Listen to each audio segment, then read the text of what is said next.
Hey y'all, what's up? My name is Tom Mizzles. You're watching my channel Mizzle 14, and I'm here doing a review of Real Housewives of Potomac, Season 4, Episode 7.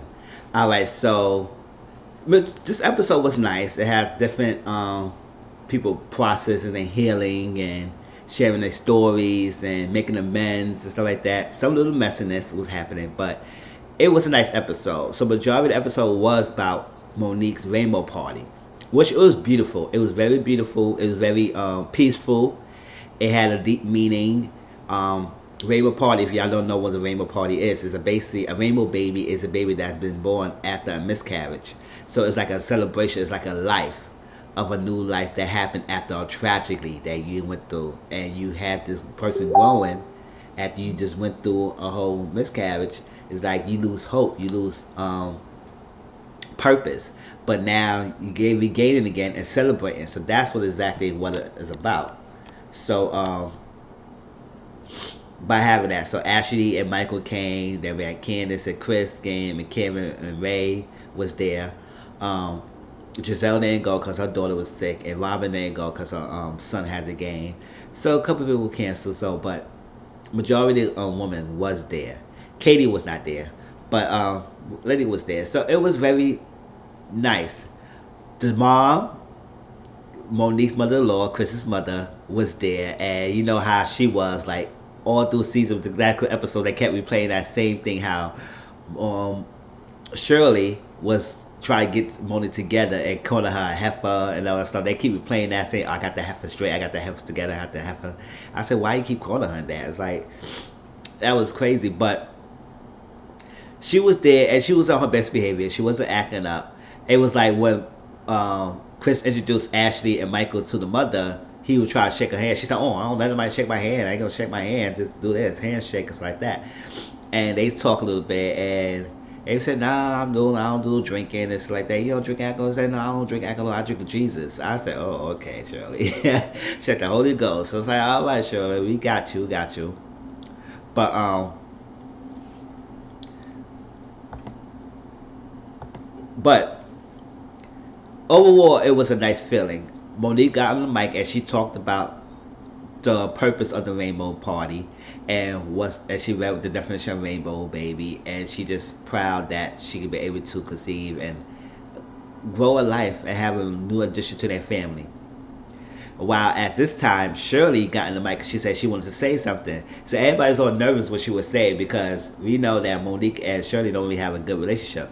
But it's kind of strange that because Monique is the one who capered for Chris to make sure he keep communication with his mother. Because sometimes Chris and his mother don't be here talk for a while. And Monique was the one that be telling Chris, say, "How you talk to your mom? How you talk to your mom? You got to talk to your mom. It's not good to not have a relationship." And maybe she said that throughout the time that she been like on Chris about have a relationship with your mom, because no matter what y'all going through, she's still your mom and you should still be able to talk to her.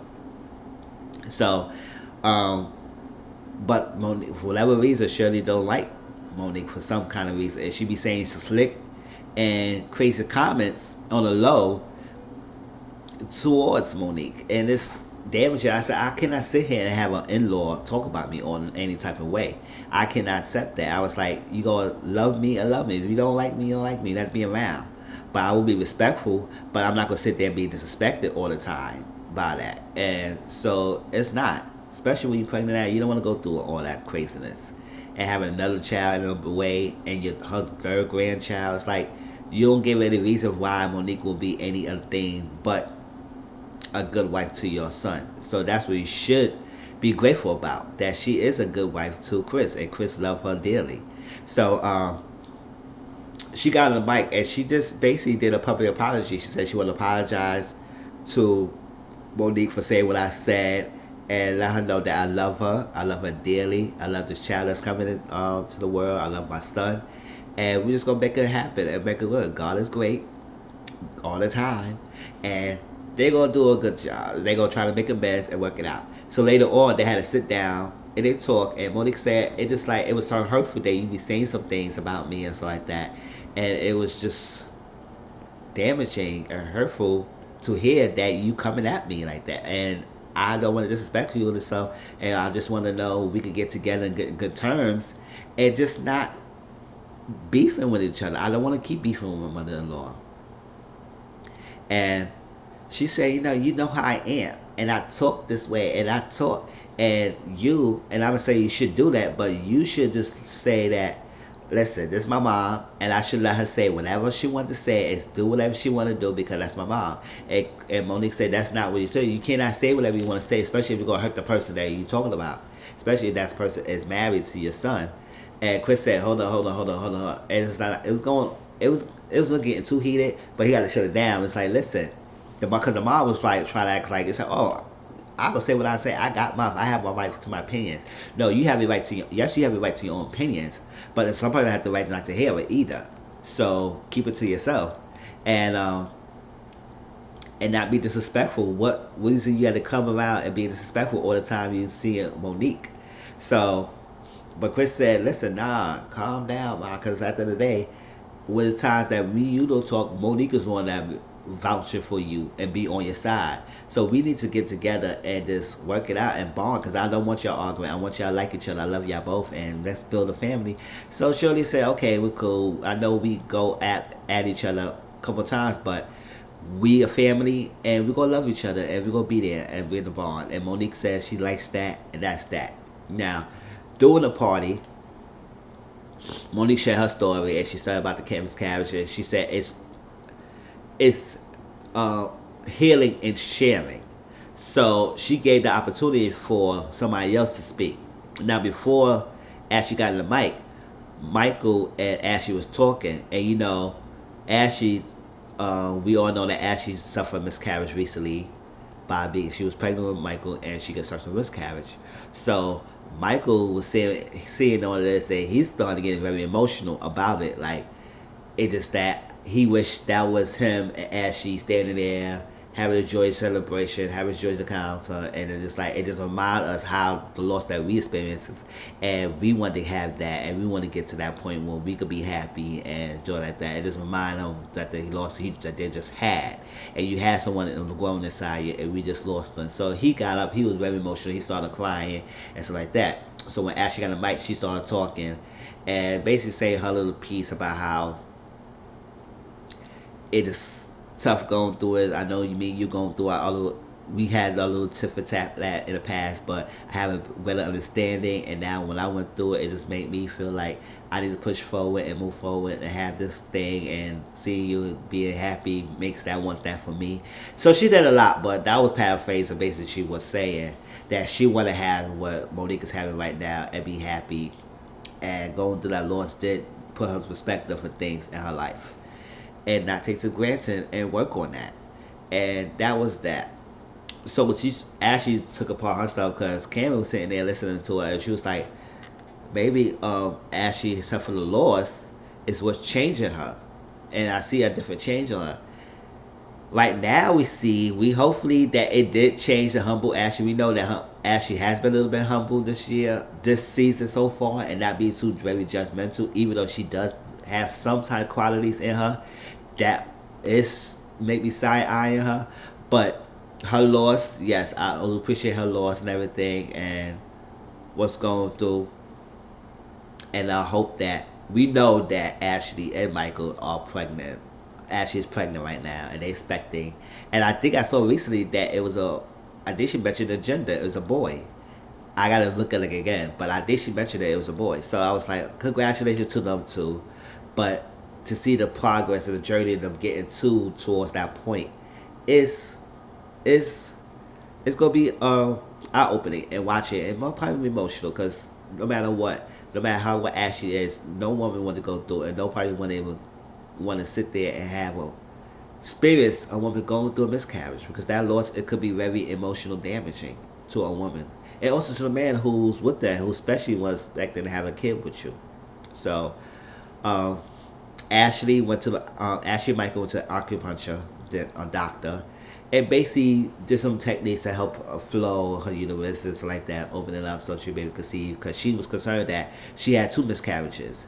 And she says the first time she got pregnant when she was 19, and it was a lot, and she was going to go through abortion, but I guess the miscarriage took upon itself early and on, and that's her for loss. And then she recently with Michael and Decker lost, so she feel like she has a problem carrying the pregnancy full term and stuff like that. So she just worried. She just want to cover all avenues. But the doctor said maybe we need to talk about look at the Michael sperm count, and and Michael said, "Oh, how we jumped in so quickly?" And he said, "Oh." So Ashley said, "I don't think it's that. I think it's more of because when we did first, because I got pregnant within 2 months." She said, "Oh, okay, that's quick." She said, "Yeah." So I don't think it's that. I just about me preparing my body so I could be able to make she fully functioning and getting pregnant.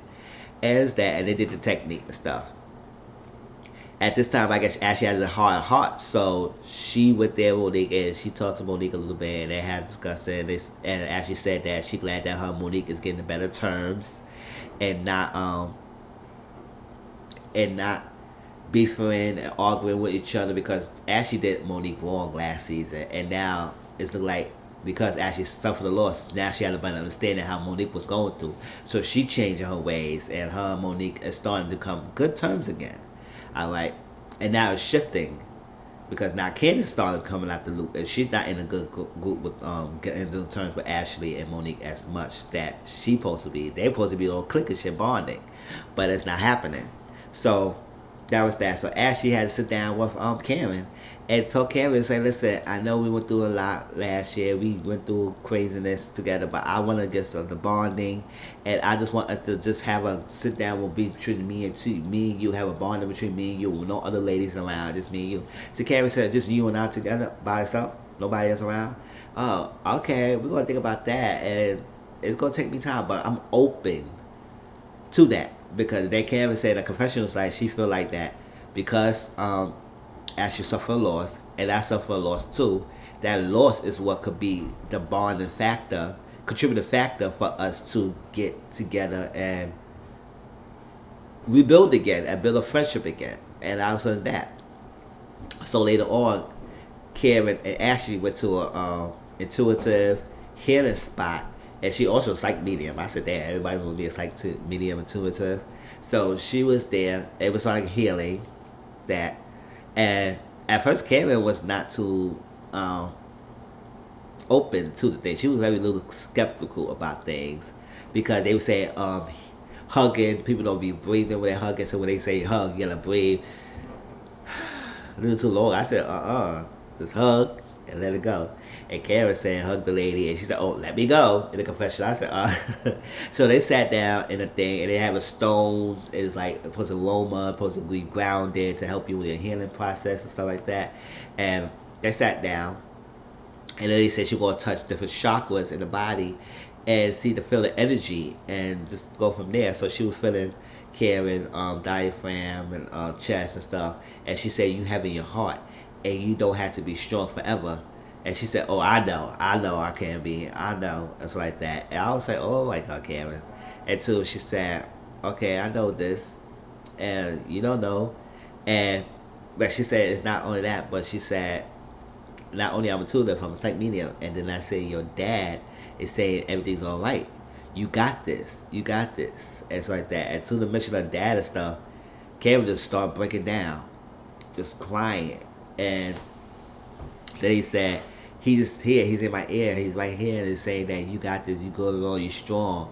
You be able to hold on and move on and stuff like that. She said, "I know. I'm strong." I go, "No, I'll move on." And it's that. And she said, "Your foundation is crumbling and stuff like that," because Karen did mention that she's how far the mother was her foundation was there, and now in lost it's still crumbling, and I try to hold on and keeping it together. So it was like a healing moment to her until they stopped, and then her Ashley had to sit down. They had a talk, and Ashley revealed that she had 2 miscarriages, and she be self-doubting, and she have a lot of anxiety, and because she's self-doubting because she said she has suffered from 2 miscarriages, so she don't know if she maybe conceive, and she don't know if she maybe can even have a child and have a full term. And she also worried about, and she have a lot of anxiety and it's and getting pregnant. So that's part of that. And also she feel like Michael is 60 years old. I think he must 59, 60 years old, and she just worried about she gonna be alone at the end of the day. And Kevin said, "That's what you worry about?" She said, "Yeah." She said, "Well, Ray, when I had a daughter with Ray was around It's just like that, and it's good. And maybe give him the energy to stay longer, to be there for you and be around for you, and then give him purpose to be around. So don't lose out hope because of that. Because no matter, because the guy's 60 years old or whatever, you still can have your child and you can still be happy and still be around now. And there's a um expectation. There's a possibility that yes, he may die early. He may die at early age. He may be alone because y'all has a big age gap, like 20 years difference, and sometimes it's worrisome to have a baby with an older guy, so an older person, when you're not worried about if you're gonna be here for not, because y'all not growing to the same stages of your life. So, but Kara said it might give him really purpose to stay around longer than you let it need to be. So, don't put that negative energy out there and just be focused on and worry about is try to be stress free and try to get pregnant. All right.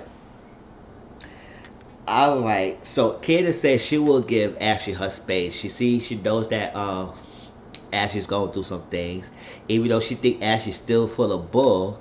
But she's gonna give Ashley space because she know any woman who's going through miscarriage is not something that you should take lightly and you should not make fun of. So she gonna let her be. But she always gonna bring it up. She said, "Listen, I'm gonna let her be, but it still can't come to me about this." Michael say he want to suck something. I said, "We get it, girl. You heard about it. You don't want to bring it up. You itchy to bring it up, but I don't know why. So we get it. It will come up sooner or later because we see the trailer. It will come up. But that was that. So Giselle and her mom talk, and Giselle mom came. Which I forgot her mom name. I forgot her mom name, but her mom came, and I think Carol. Her mom came, and Giselle said she get her shade just for her mother. Her mother was kind of shady. She said a little bit. She said, "Girl," I forgot what she said, but she said, "Oh yeah, I came to visit, so like that. But you know, I already don't visit you. Like when I want to see you, I see you. But when I don't want to see you, oh, she about it bad. It's good to see you, but shoot, when I don't want to see you, I'm out of here. Forget like that." I said, "Okay, mama, go ahead." So they sit down talking. She said how to do all these, and Giselle said she was a judge, jury, all that stuff like that, mediator, peacemaker, stuff like that. And she said, "Oh, so what you learned about that?" And I was like, "Oh, snap." But Giselle mentioned that she does want to get a house and build a house or get a house. And she said, "Oh, wow, you want that?" So she said she saw an investment property that it was run down, and she said it needed to be fixed up on renovations. And Giselle mom said, "Oh no, don't do that. I know you want things now and proper. That's not gonna work out for you. Don't that's not gonna work." And she said, "Well, it works for me." So like that, she said, "It will work out. It's not a big deal because Robin's doing it and she doing great." I said, "You don't know what the fuck Robin's doing. Robin's ain't doing shit great. Shit, you don't know shit." So then it flipped to Robin, a little scene. And Robin said it's supposed to be taking 4 or 5 months project, and it's taking almost like 10 months now, and it's still not ready. It's still like in the opening beginning phase. It's like they start getting the equipment in the appliances, equipment in the apartment, but it's still a lot going on. And then the fact that they had no power, I was like, "Oh, you can't do renovation with no damn power, girl." So it's a lot, and I don't know. But she want to flip the house, make it and flip the house to get a profit. So hopefully it works out in the end for Robin. But Giselle, you don't know. Robin thing is not all that prepared and all that near ready that you think it is. All right, so Giselle and Chris. Giselle went to Chris restaurant. Chris and Candace wasn't there yet. And Chris and Giselle talk about it and talk a little bit. He said he wants something to eat. You can sit down and eat. She said, "Well, I like you more than I like you better than you like your wife," or something like that. That's good. They had him sit down and talk. And he gave her some food. And I think it was some wings and stuff that he had. And she said, "You know what? Your wife be telling you some things about your sex life, and we don't want to hear that. Like, she'd be doing too much." And he just started laughing. I said, "Yeah, nobody want. You don't want your wife to keep going around talking about you got a brown penis and you do this and you do that, because we make a woman, and you keep doing that, you gonna have unwanted woman want to try him out. Shit, sit. And you don't want that." So Candace came in and they talk a little bit. And see, this is why Candace, I like you, Candace, but you started becoming too messy and you coming too much. Like, you need to stop talking, and just because you keep open your mouth and bury yourself deeper. and it's hard to people to defend you. But one thing about Candace, she stands her own ground. So she went along about Ashley. She said she asked Giselle asked Candace about the rainbow party. She said it was very nice, but Ashley to speak, and she said she clouded Ashley. She said it was no tears. Yeah, it was no tears come out, and she was like that. And she said, "Oh, I don't know Michael at. Michael was somewhere. He was doing something. He was gone." But she wasn't buying Ashley's sob story, and she just don't feel that Ashley is serious in her intentions to get pregnant. And she said, "You just gotta let that go. Let it go. Not stop it. It's like, come on, it's too messy. Let it go. Let her be. Let her work her own journey, and you just move forward. Don't worry about it." I said, "Why is Candace so pressed?" It's like that. I understand, but gosh, let a girl, let it be now. Just let it go. So then there was kid that was talking about how Monique was saying something funny about Katie, and she said, "What did she say about Katie?" And she was saying that how Katie looked like Amistad. So Giselle said, "Oh, what?" Monique said Katie looked like a slave. I said, "No, she didn't ever call her a slave. She just said when she first met Katie, she was prim and proper. Basically, based on her personality, her attitude, her stuff like that.